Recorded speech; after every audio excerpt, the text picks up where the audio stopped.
Hello everyone, welcome to skill IQ and शिक्षा और अध्ययन दोनों ही चैनल्स पे आपका स्वागत है। तो हम लोग बात करेंगे अपने नेक्स्ट जो है पार्ट के बारे में, प्रैक्टिस सेट के बारे में। और नेक्स्ट अपना प्रैक्टिस सेट है 14th। इससे पहले हम 13 जो है प्रैक्टिस सेट अपने कंप्लीट कर चुके हैं। तो चलिए बिना किसी देरी के हम लोग जो है अपने प्रैक्टिस सेट नंबर नेक्स्ट को स्टार्ट करते हैं। डायरेक्शन देख लेते हैं पहले। 1 से 4 क्वेश्चंस तक जो है select the most appropriate idiom for the given situation. एक सिचुएशन दे रखी होगी और उसके लिए हमें एक ईडियम जो है दे रखे हैं 4 नीचे, तो उसके लिए हमें एक ईडियम जो है अपना छांटना होगा। इसमें हम सभी ईडियम्स के मीनिंग्स की बात नहीं करेंगे। अगर आप लोग कमेंट बॉक्स में बताओगे तो सभी ईडियम्स के बारे में भी बात कर सकते हैं, बट मुझे ऐसा लगता है कि उसमें ना लंबा हो जाता है वीडियो, फिर आप उस पर रिस्पॉन्स अच्छा नहीं देते हो। ठीक है, ओके। तो चलिए स्टार्ट करते हैं, इसको देखते हैं। They don't talk to him anymore as he brought disgrace to the family by robbing the bank. They have ousted him and consider him as insult to the family name. वो कौन है इनमें से जो अपनी फैमिली के name को एक तरीके से डुबा रहा है?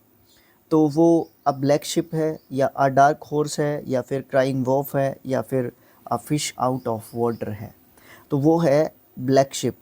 अब यहाँ पे सिर्फ और सिर्फ ब्लैक शिप की ही हम बात करेंगे। ब्लैक शिप का मतलब क्या है कि पहले के टाइम में क्या होता था कि जो बहुत सारी भेड़ें होती थी उनमें से एक जो ब्लैक शिप होती थी उसको अलग गिना जाता था और उसको बुराई का प्रतीक माना जाता था। क्यों? क्योंकि उसका जो कलर होता था ऊन का वो ब्लैक होता था और उसको और कोई कलर दे नहीं पाते थे, तो वो एक्सपेंसिव या यूज़फुल एक तरीके से बोल सकते हो नहीं होता था।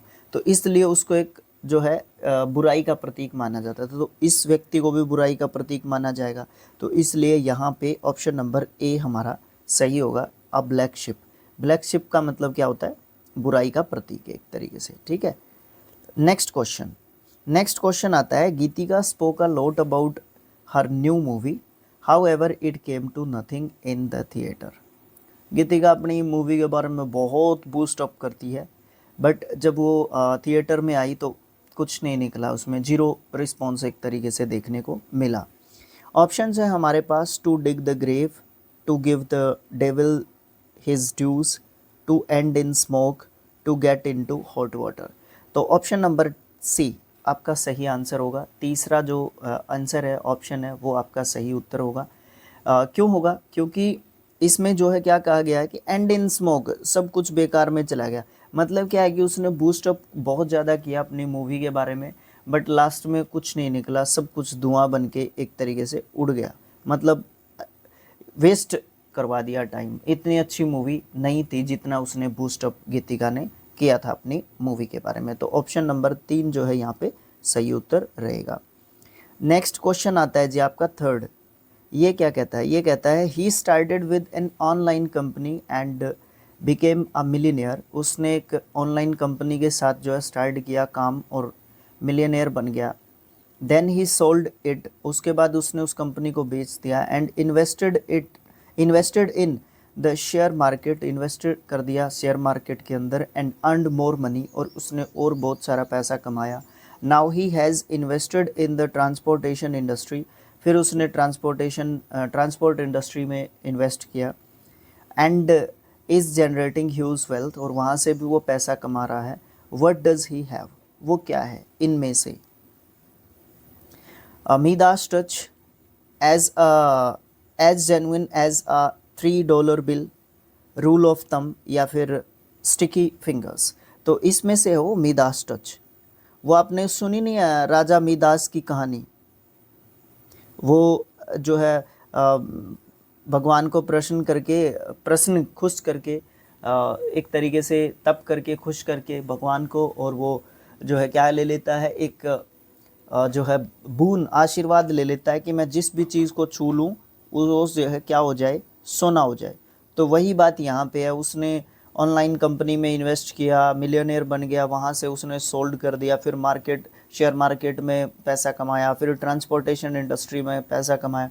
तो इस तरीके से जहाँ पे भी जिस फील्ड में भी वो जा रहा था उसको बहुत सारा फ़ायदा हो रहा था। तो यहाँ पे मीदास टच आप इसको एक तरीके से बोल सकते हो। वैसे अभिशाप है ये एक, लेकिन यहाँ पे मीदास टच इसका जो है एक तरीके से आप लोग आंसर मान सकते हो, या फिर आप जो है यहाँ पे बोल सकते हो। ठीक है, मीदास की कहानी जो है आपने भली भांति सुनी होगी या देखी होगी, सुनी होगी, बड़े अच्छे तरीके से उस कहानी में जो है ये चीज़ें एक तरीके से बताई गई हैं। नेक्स्ट क्वेश्चन होगा फोर्थ क्वेश्चन। ये क्या कहता है? ये कहता है Shyam was accused of bribery but he submitted proofs for his innocence. Shyam जो है वो एक्यूज हो गया था रिश्वत का, ब्राइबरी का, बट उसने सबमिट किए प्रूफ्स उसके इनोसेंस के। तो उसके बाद इसका क्या जो है मतलब यहाँ पे बनता है? तो उसने सारी चीज़ें खोल के बता दी, सारी बातें उसने खोल के बता दी। तो ऑप्शन है हमारे पास 4। यहाँ पे है cast pearls before the swine, beating about the bush, buying the pig in a poke, और चैप्टर एंड वर्स। तो यहाँ पे आपका ऑप्शन नंबर जो है क्या होगा? Chapter and verse. Option number 4 जो है आपका सही आंसर होगा, क्योंकि उसने ना सारी बातें एक तरीके से क्या कर दी, बिल्कुल एक तरीके से खोल के जो है बता दी, और उसने जो सारे प्रूफ्स है ना, जो भी उसके खिलाफ जो उसको एक्यूज़ करते थे उनको डिनाई किया और प्रूफ जो है सामने रख दिए एक तरीके से। 1 से 4 तक डायरेक्शंस थी, उसके बाद 5 से 9 तक डायरेक्शन है। Select the most appropriate idiom for the following sentence.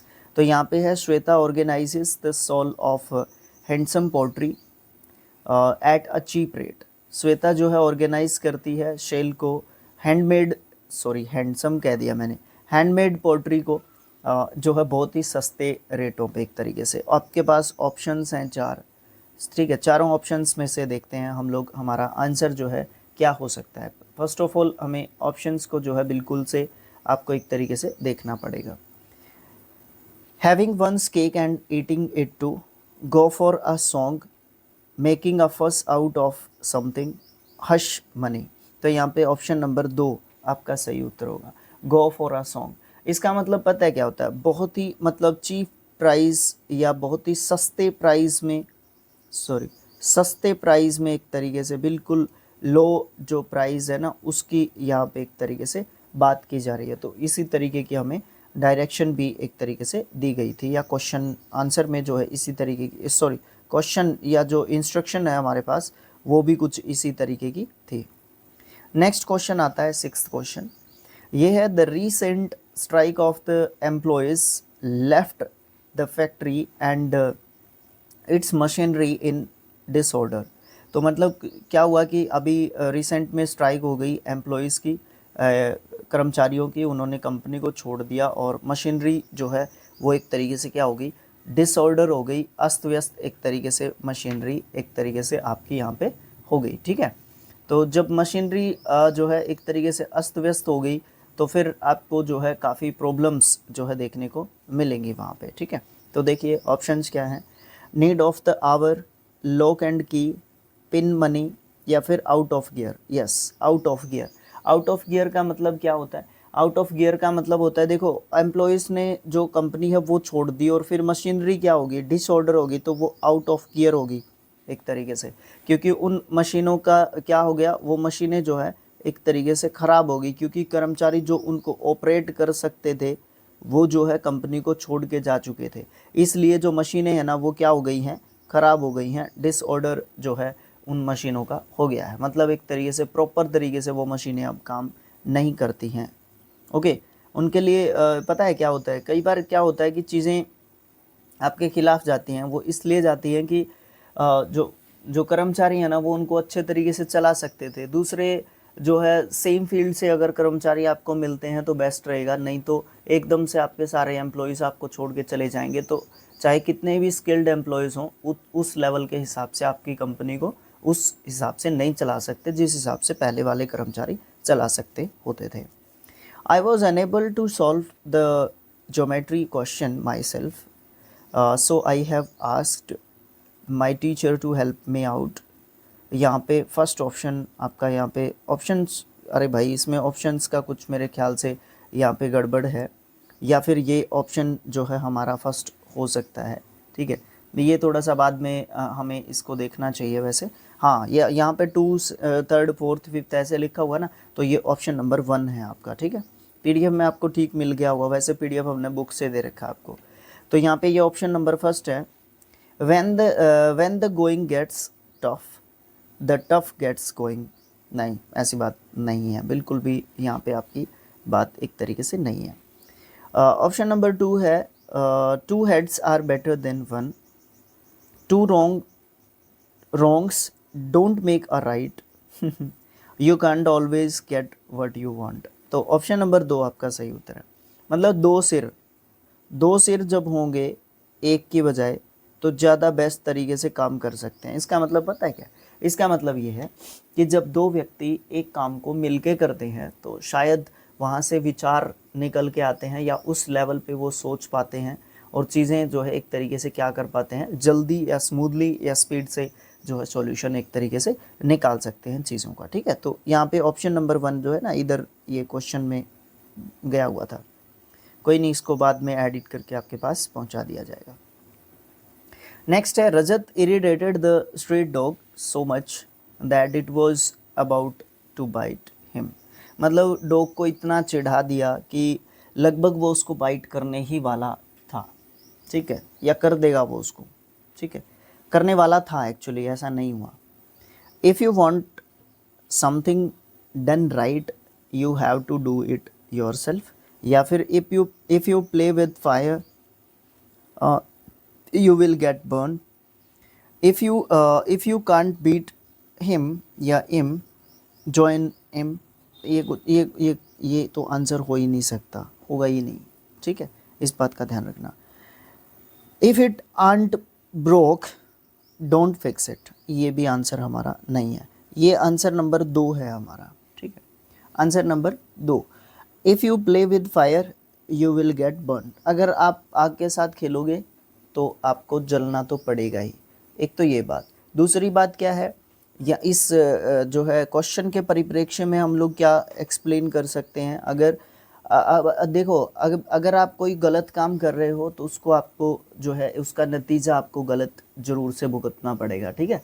तो अगर आप कोयले की जो है खान में काम करते हो तो काला होने से डरना नहीं है। काला होने से मतलब कपड़े गंदे होने से, ठीक है, कलर आपकी स्किन का काला नहीं होगा, बट कहीं ना कहीं आपको लगेगा ज़रूर वो, ठीक है। ये वाली बात आपको यहाँ पे देखने को मिलेगी। आग को छेड़ोगे, आग के साथ खेलोगे तो जलो तो जरूर गे। Shyam looks innocent but in reality she is cunning. Shyama है, सॉरी, श्याम ने सी से सोचा मैंने कि श्याम तो नहीं होना चाहिए। श्यामा जो है इनोसेंट दिखती है बट सच्चाई में वो बहुत ज़्यादा चालाक है। Don't pull your eggs in one basket, एक ही जगह पे अपनी सारी चीज़ें, सारे तुरुप के इक्के को एक ही जगह पे मत रखो, तुरुप के इक्के को छिपा के रखो आपके डिफ़िकल्ट टाइम के लिए, ओके। डोंट जज by a book by its cover, yes, अगर बारी रूप से कोई दिखता है जिस तरीके का, एक्चुअल में वो ऐसा नहीं होता है, हमें जज नहीं करना चाहिए, कवर को देख के बुक को जज करना नहीं चाहिए। Fortune favours the brave, beauty lies in the eyes of the beholder. तो यहाँ पे वही आंसर होगा जो हमारी बुक है, मतलब बाहरी परिप्रेक्ष्य से व्यक्ति की जांच नहीं करनी चाहिए, जैसा वो दिख रहा है एक्चुअल में ऐसा नहीं है, हो सकता है कि ऐसा हो लेकिन एक्चुअल में ऐसा ना भी हो, ये भी ज़रूरी हो सकता है। नेक्स्ट क्वेश्चन आता है 10th क्वेश्चन। ये क्या कहता है? ये कहता है select the most appropriate option that best expresses the meaning of the proverb in the given sentence. ये लास्ट क्वेश्चन के लिए इंस्ट्रक्शन है, क्योंकि उसने 5 से लेके 9 तक के क्वेश्चंस की इंस्ट्रक्शंस दे रखी थी ना, तो ये लास्ट क्वेश्चन की इंस्ट्रक्शन है। क्वेश्चन आपका यहाँ से शुरू होता है। The salesperson for the project offered a sneak peek of the project as we expressed our interest in the area and amenities। कहने का मतलब यहाँ पे क्या है? ऑप्शंस आपके पास 4 हैं, इनमें से आपको आंसर देखना है, फिर आपने बताना है कि इसके बारे में बात क्या की गई है। जो सेल्समैन है वो प्रोजेक्ट के लिए ऑफ़र करता है एक स्नीक पीक उस प्रोजेक्ट के लिए, जैसा कि हम एक्सप्रेस कर चुके हैं कि अपना इंटरेस्ट जो है इस एरिया में है, या इस हिसाब से हम जो है अपना काम एक तरीके से करना चाहेंगे, ठीक है। तो वो वाली बात यहाँ पे देखने को मिल रही है।